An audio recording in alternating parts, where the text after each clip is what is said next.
Assalamualaikum warahmatullahi wabarakatuh. Salam teman dari Masika CBR 691. Hari ini Sabtu tanggal 13 November 2021. Mas Ika beserta rombongan pencari berkah hendak melakukan ziarah ke salah satu wali yang ada di Jawa Barat, yakni Syekh Abdul Muhyi. Letaknya di daerah Pamijahan, Tasikmalaya. Doakan kami agar kami selamat sampai tujuan. Doakan kami pula agar kami mendapatkan barokah dari kemuliaan seorang waliullah. Kami insya Allah akan berangkat ba'da duhur jam 1 beserta rombongan dengan mengendarai motor.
Alhamdulillah sudah sampai di tempat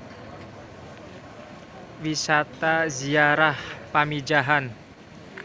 Perjalanan kita dengan menggunakan motor dari Ciborelang, Kecamatan Jatiwangi, Majalengka, sekitar 8 jam lebih. Berangkat dari jam 1 lebih, sekarang sudah jam setengah 10. Mungkin kita akan istirahat terlebih dahulu. Sebelum selanjutnya kita akan berziarah ke makam waliullah Syekh Abdul Muhyi Pamijahan. Pada milik gereja menjadi anak.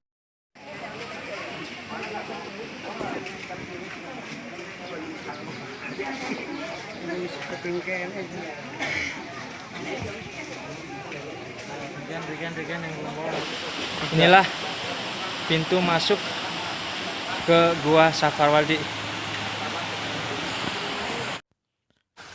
Oke teman-teman, sekarang saya sudah ada di pintu masuk Gua Safarwadi. Tapi mohon maaf sebelumnya karena saya tidak diizinkan untuk mengambil gambar atau video di dalam gua ini. Tapi teman-teman tenang saja, saya akan memberikan gambaran tentang bagaimana kondisi di dalam Gua Safarwadi ini. Oke teman-teman, jadi sebelum kita memasuki Gua Safarwadi ini, kita dianjurkan untuk mengumandangkan adzan terlebih dahulu. Serta jangan lupa ketika kita berada di dalam gua, perbanyaklah kita baca sholawat. Oke, jadi Gua Safarwadi ini dulunya itu tempat berkumpulnya para wali songo atau 9 wali. Sehingga di dalam Gua Safarwadi ini terdapat mulut-mulut gua. Konon katanya mulut gua ini menjadi lorong bagi para wali untuk menuju Banten, Cirebon, Surabaya, bahkan hingga ke Mekah. Bagi para pengunjung, keberadaan mitos pada lorong gua yang menuju Mekah ini menjadi daya tarik tersendiri. Akhirnya, banyak pengunjung yang masuk ke lorong gua tersebut karena rasa penasaran ingin mengetahui apakah mitos itu benar atau tidak. Konon katanya, dulu terdapat pengunjung yang nekat masuk ke lorong Mekah. Namun orang tersebut menghilang dan tidak pernah kembali. Gua Safarwadi ini juga memiliki sumber mata air yang jernih yang disebut air kahuripan. Air kahuripan ini dulunya merupakan tempat Syekh Abdul Muhyi untuk berwudu dan juga mengambil air untuk diminum. Selain itu, di tempat ini terdapat misteri batu gua yang bisa mengeluarkan air seperti air zam-zam. Konon, dulu ada pengunjung yang nekat memotong batu tersebut, kemudian ingin membawanya pulang. Akan tetapi, menurut beberapa orang, kabarnya pengunjung tersebut meninggal secara mendadak sebelum bisa membawa batu tersebut. Kita sebagai pengunjung diharapkan untuk patuh dan taat terhadap peraturan yang ada di tempat-tempat bersejarah. Dengan mematuhi peraturan yang ada, secara tidak langsung kita bersama melestarikan lingkungan dan ikut serta mempertahankan nilai-nilai sejarah yang ada di dalamnya. Selain itu, di gua ini terdapat keunikan batu berlubang berjumlah 9 yang dipercaya berbentuk peci. Jika memasukkan kepala kita dan ukurannya sesuai, maka kita dipercaya dapat melaksanakan ibadah haji, sehingga dinamakan peci haji atau kopiah haji. Oke teman-teman, itulah bagian dari isi Gua Safarwadi. Meskipun masih banyak yang belum saya sebutkan, kayak misal di dalamnya itu ada pondok pesantren, ada padaringan, ada masjid, dan lain sebagainya. Perlu digarisbawahi, teman-teman yang mau masuk ke Gua Safarwadi, jangan lupa bawa senter atau lampu atau pertomak atau lain sebagainya. Bisa juga kita gunakan dari senter HP. Serta bagi para pengunjung yang bersama dengan rombongan, awas ya, jangan sampai tertinggal dengan rombongannya. Karena saya ketika keluar dari gua, dalam perjalanan itu bertemu dengan emak-emak yang ketinggalan rombongannya. Katanya dia itu 2 mobil, 2 bus, tapi dia sendirian, artinya dia tertinggal.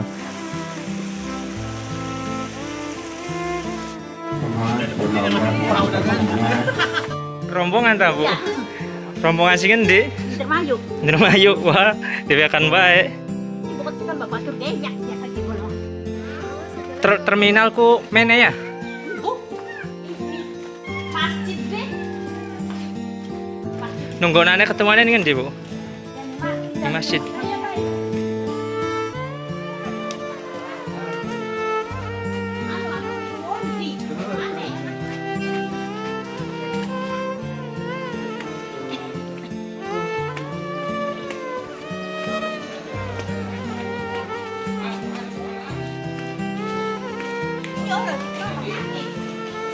Iya, masjid mono. Kompira sabes tahu? Sabes. Rong bis. Bisa ketinggalan sih. Bisa ketinggalan.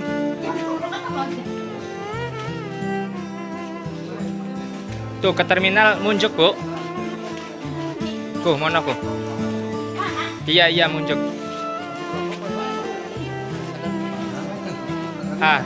Iya benar Bu, mono terminal.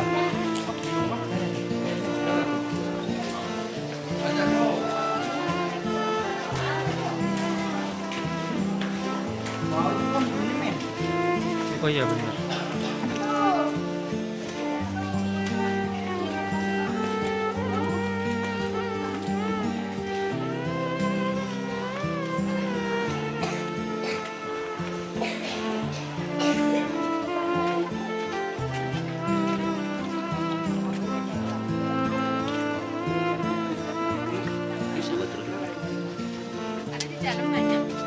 Oh ya.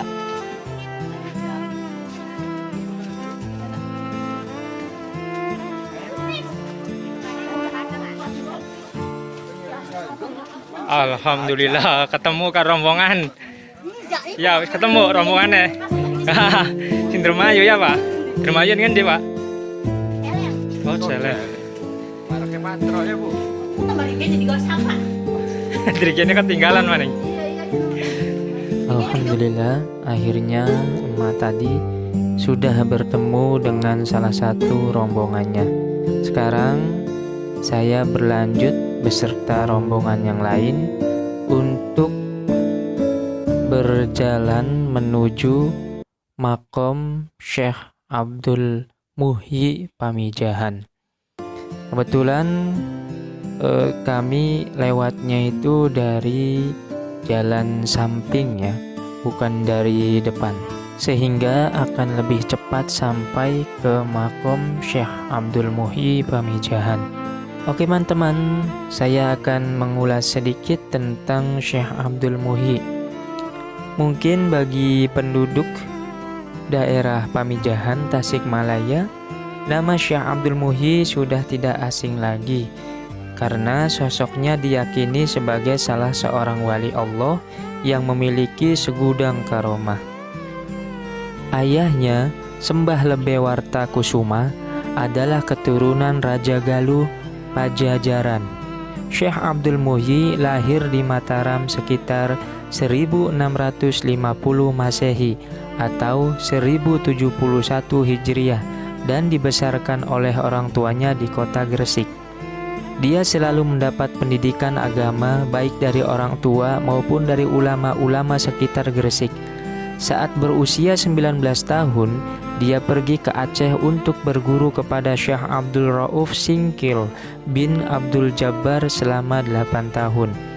Singkat cerita, setelah gurunya mengetahui bahwasannya ada tanda-tanda kewalian pada diri Syekh Abdul Muhyi, kemudian Syekh Abdul Muhyi diberi tugas oleh gurunya untuk mencari gua dan harus menetap di salah satu daerah di Jawa Barat. Setelah melalui perjalanan yang sangat panjang, akhirnya gua yang dimaksud pun diketemukannya. Gua yang sangat bersejarah, di mana di tempat ini dahulu Syekh Abdul Qadir Al-Jailani menerima ijazah ilmu agama dari gurunya yang bernama Imam Sanusi. Gua yang sekarang dikenal dengan nama Gua Pamijahan diyakini adalah warisan dari Syekh Abdul Qadir Al-Jailani yang hidup kurang lebih 200 tahun sebelum Syekh Abdul Muhyi.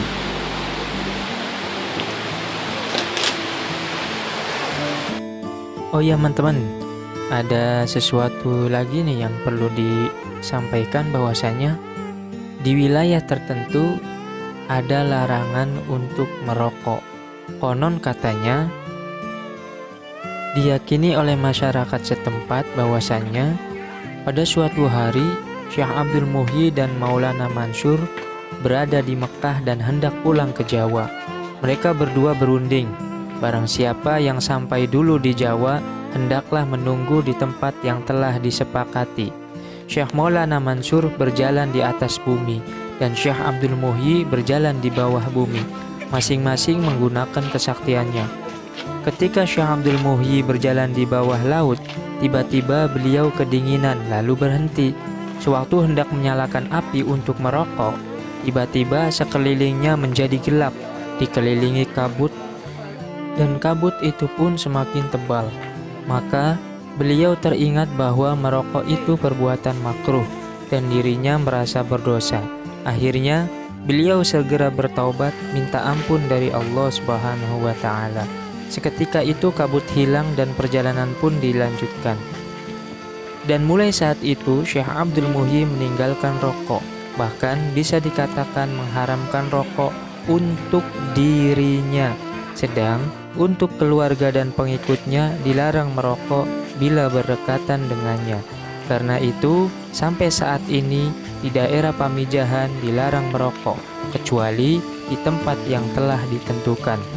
Wallahu a'lam. Mudah-mudahan bermanfaat. Berikan semangat dengan klik tombol like dan subscribe. Terima kasih. Wassalamualaikum warahmatullahi wabarakatuh.